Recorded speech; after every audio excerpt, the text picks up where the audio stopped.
बोलिए।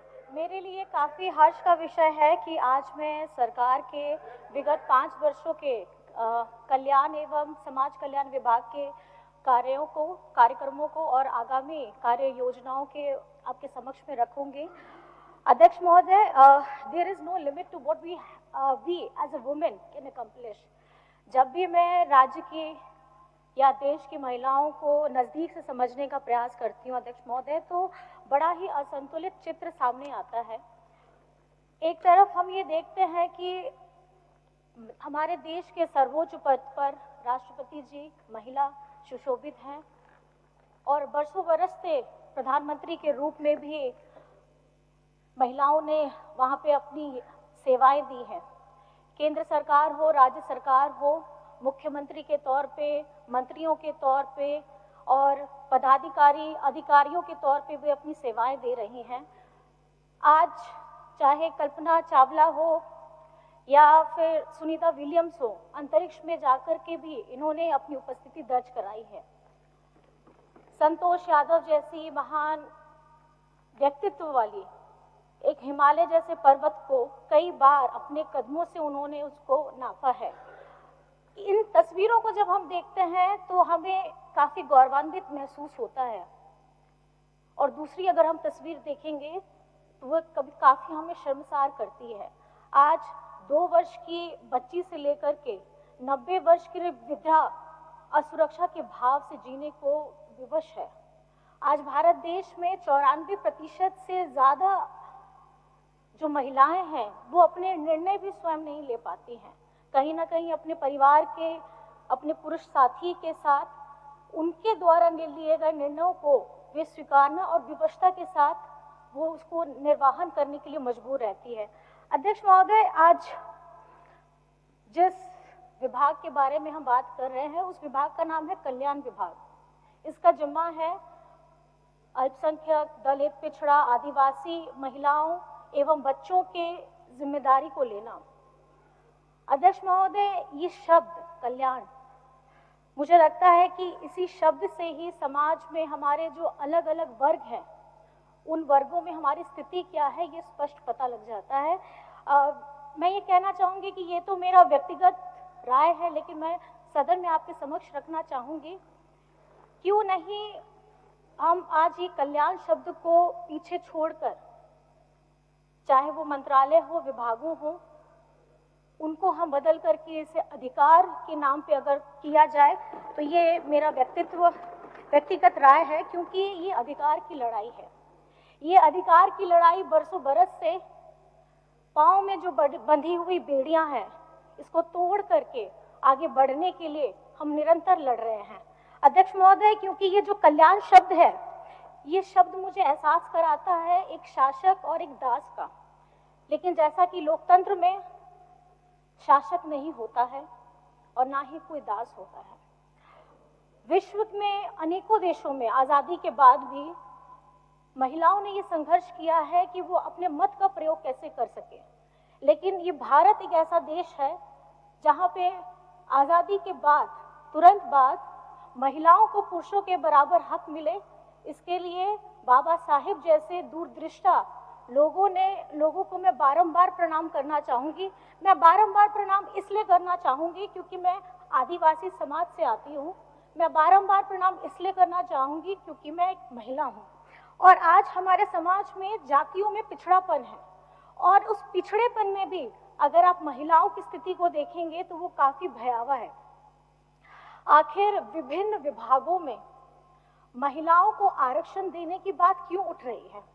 आज समाज के निर्माता में अपनी अहम भूमिका निभाने वाली नारी शक्ति आज अपने ही जीवन को जीने के लिए विवश तरीके से क्यों मजबूर हो रही है? आज हम अगर कहेंगे कि हमारी जो कलम है उससे हमारी दूरी क्यों बन रही है, और हम महिलाओं की कोख में ही हमारी बच्चियों की जो भ्रूण हत्या हो रही है वो क्यों हो रही थी और अभी भी क्यों हो रही है? ये काफी भयावह सवाल है।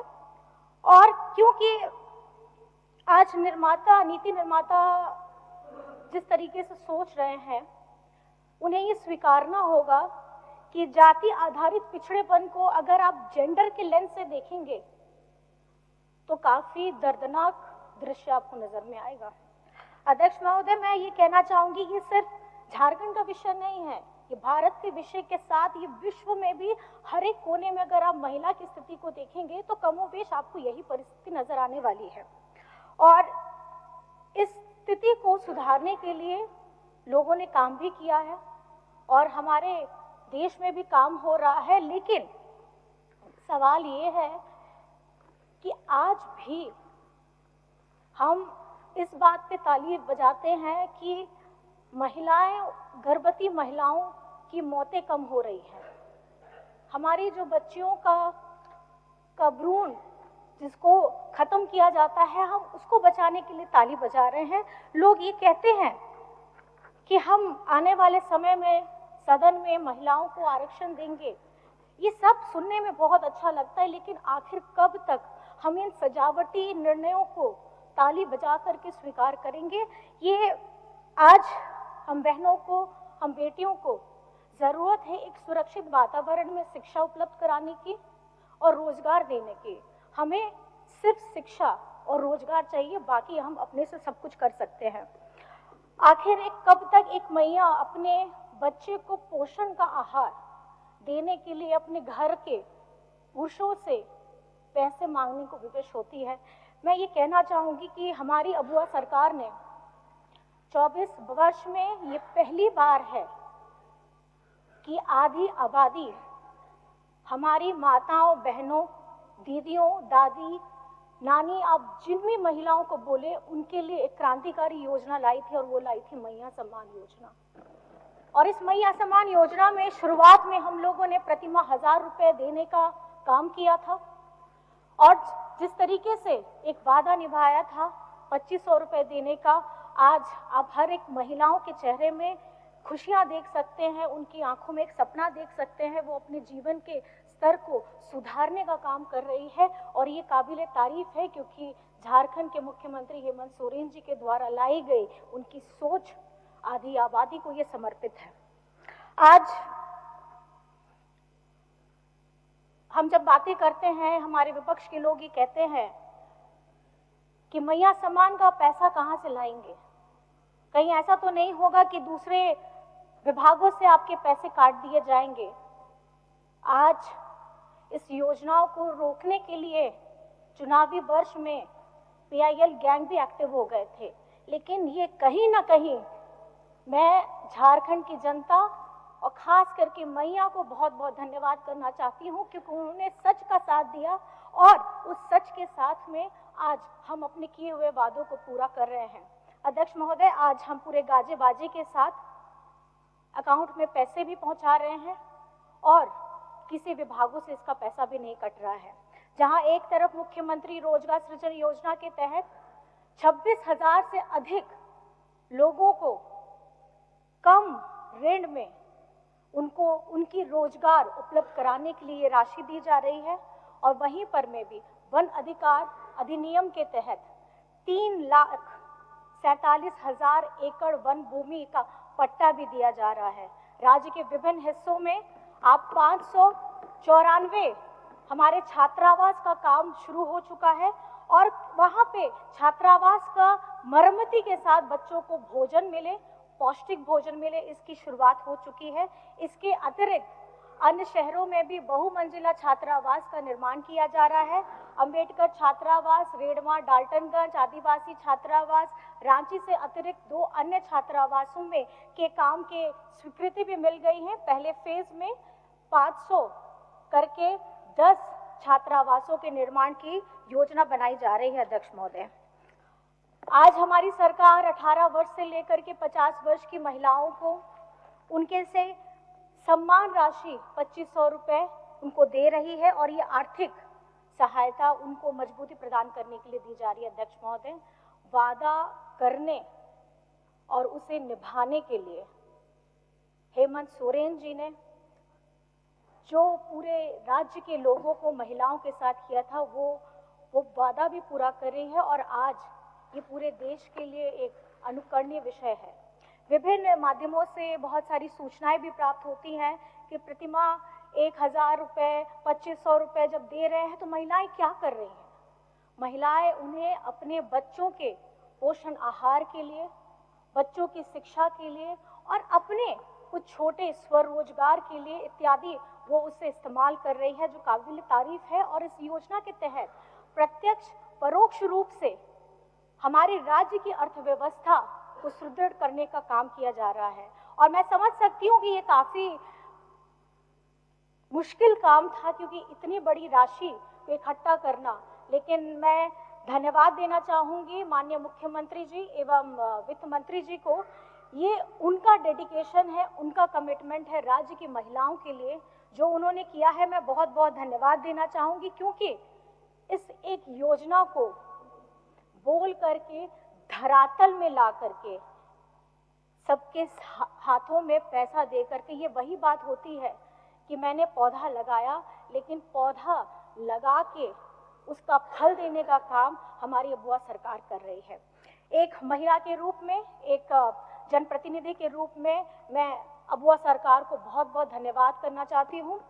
और राज्य में लोगों की सामाजिक सुरक्षा उपलब्ध कराने के लिए हमारी सरकार ने प्रतिबद्धता से एक अन्य योजना, सर्वजन पेंशन योजना के तहत, जिसका मैं जरूर जिक्र करना चाहूंगी, क्योंकि जब पूर्व में भारत सरकार ने राज्य में 11 लाख लोगों को पेंशन योजना देने का काम किया था, वहीं वर्तमान में राज्य सरकार ने अपनी निधि से 21 लाख लोगों को इस योजना का लाभ देने का काम किया। अगर आप कुल मिलाकर के देखेंगे तो 32 लाख लोगों को इस योजना का लाभ दिया जा रहा है। आज महोदय जी ये मांग करते हैं कि पेंशन की राशि बढ़ा दी जानी चाहिए।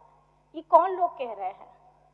ये वो लोग कह रहे हैं जो इनके डबल इंजन के युग में 21 लाख लोगों को लाइन में खड़ा करके धूप में विवश कर दिया था कि आप अपनी बारी का इंतजार करिएगा, और ये बारी अगर देने का काम किया है तो अबुआ सरकार ने काम किया है। महोदय जी, मैं बताना चाहूंगी कि भारत सरकार ने वृद्धा पेंशन के नाम पे 200 रुपए देने का काम किया है, वहीं झारखंड सरकार ने 1000 रुपए देने का काम किया है।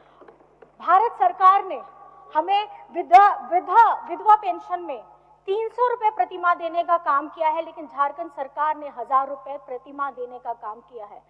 भारत सरकार ने दिव्यांग के लिए 300 रुपए प्रतिमाह देने का काम किया है, लेकिन झारखंड सरकार ने 1000 रुपए प्रतिमाह देने का काम किया है। ये 200-300 रुपए सुन करके ही मजाक जैसा अनुभव होता है। अध्यक्ष महोदय, अगर आज इस सदन में मैं आपके समक्ष पूरे सदन की तरफ से महिला होने के स्वरूप से मैं बस इतना कहना चाहूंगी कि भारत सरकार से मैं मांग करती हूं कि इस राशि को अगर वो 1500 रुपए कर दें तो काफी हम लोगों के लिए सहूलियत भी हो जाएगी।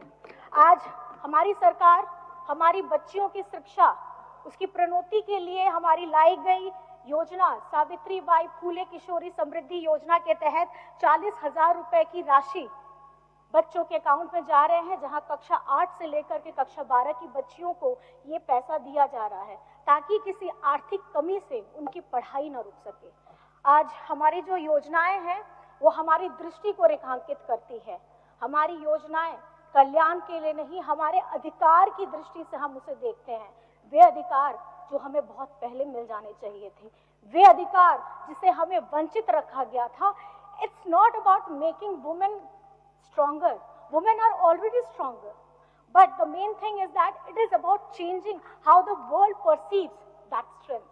और मैं माननीय मुख्यमंत्री हेमंत सोरेन जी के अथक प्रयासों से ये कहना चाहूंगी कि आज पूरे देश में महिला को एक शक्ति के रूप में जाना जा रहा है। और आज मुझे नहीं लगता कि हमारी इस संगठित ताकत को, नारी शक्ति को कोई भी राजनीतिक पार्टी दरकिनार कर सकती है, क्योंकि आज केंद्र सरकार या अन्य राज्य सरकारें अपने बजट में इसे सिंगल डिजिट में रखती है अध्यक्ष महोदय, लेकिन झारखंड सरकार ने इस विभाग को 15% से ज्यादा का आवंटित किया है। और मैं धन्यवाद करना चाहूंगी हमारे वित्त मंत्री जी को और हमारे मुख्यमंत्री जी को, क्योंकि इनकी दूरदृष्टि कि क्योंकि घर में एक महिला अपने परिवार को किस तरीके से संजोती है। अगर आपने एक कहावत भी सुनी होगी कि घर की बेटियों को शिक्षित कराना सबसे ज्यादा जरूरी है। अगर घर में एक शिक्षित बहू आती है तो एक समृद्ध परिवार का निर्माण होता है और उसके बाद एक समाज का निर्माण होता है, उसके बाद एक राज्य का निर्माण